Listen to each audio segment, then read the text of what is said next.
بسم اللہ الرحمن الرحیم۔ السلام علیکم ورحمۃ اللہ وبرکاتہ۔ حضرت جابر رضی اللہ تعالیٰ عنہ فرماتے ہیں کہ حضور نبی کریم صلی اللہ علیہ وآلہ وسلم کی یہ عادت مبارکہ تھی کہ اگر کوئی دعوت دیتا تو آپ صلی اللہ علیہ وآلہ وسلم رد نہ فرماتے۔ ایک دن آپ صلی اللہ علیہ وآلہ وسلم کو حضرت جابر رضی اللہ تعالیٰ عنہ نے دعوت دی تو آپ صلی اللہ علیہ وآلہ وسلم نے فرمایا فلاں دن آنا۔ جب مقررہ دن آیا تو آپ صلی اللہ علیہ وآلہ وسلم حضرت جابر رضی اللہ تعالیٰ عنہ کے گھر تشریف لے گئے۔ انہوں نے رسول اللہ صلی اللہ علیہ وآلہ وسلم کو اپنے گھر میں دیکھا تو بہت مسرور ہوئے اور خوشی و شادمانی کے عالم میں مشک آمیز پانی کا چھڑکاؤ کیا اور شاداں و فرحاں آپ صلی اللہ علیہ وآلہ وسلم کے پاس آئے اور آپ کو اندر تشریف لانے کے لیے عرض کی۔ آپ صلی اللہ علیہ وآلہ وسلم اندر آئے تو حضرت جابر رضی اللہ تعالیٰ عنہ نے بکری کا بچہ ذبح کیا اور پھر اسے پکانے کا بندوبست کرنے لگے۔ حضرت جابر رضی اللہ تعالیٰ عنہ کے دو بیٹے تھے۔ بڑے نے چھوٹے سے کہا آ تجھے بتاؤں ہمارے والد نے ہمارے میمنے کو کس طرح ذبح کر دیا۔ اس نے چھوٹے کو زمین پر لٹا کر اس کے گلے پر چھری چلا دی اور نادانی سے اسے ذبح کر دیا۔ جب حضرت جابر رضی اللہ تعالیٰ عنہ کی بیوی نے اسے دیکھا تو دوڑ کر اس کی طرف آئی، لیکن وہ خوف کے مارے مکان کی چھت پر چڑھ گیا۔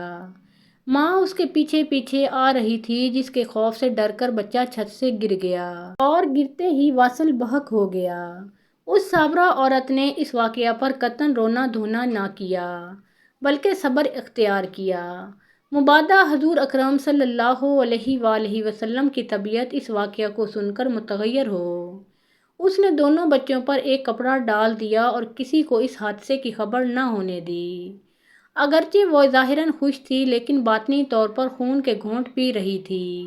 بکرے کو بریاں ہونے تک حضرت جابر رضی اللہ تعالیٰ عنہ کو بھی خبر نہ ہوئی۔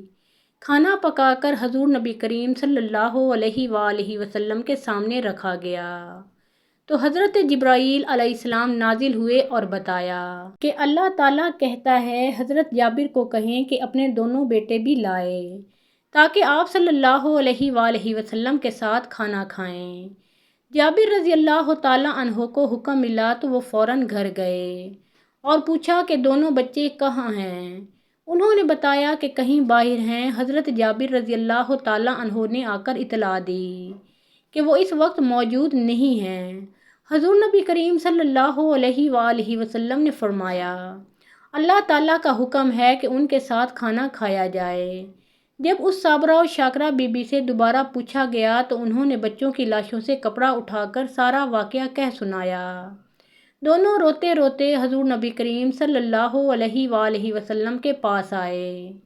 سارے گھر میں کہرام مچ گیا۔ حضرت جبرائیل علیہ السلام نے آ کر کہا یا رسول اللہ صلی اللہ علیہ وآلہ وسلم، آپ صلی اللہ علیہ وآلہ وسلم ان بچوں کی لاشوں پر کھڑے ہو کر دعا کریں، زندگی اللہ تعالیٰ دینے والا ہے۔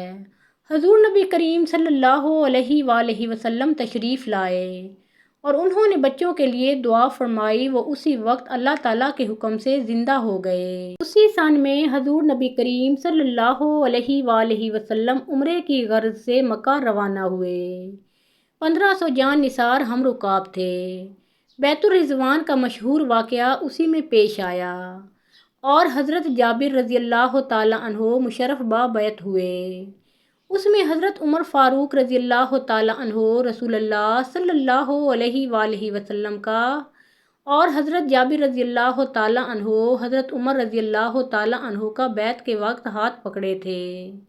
حضور نبی کریم صلی اللہ علیہ وآلہ وسلم نے فرمایا کہ تم لوگ ساری دنیا سے بہتر ہو۔ اس کے بعد اور بھی غزوات پیش آئے جن میں ان کی شرکت رہی۔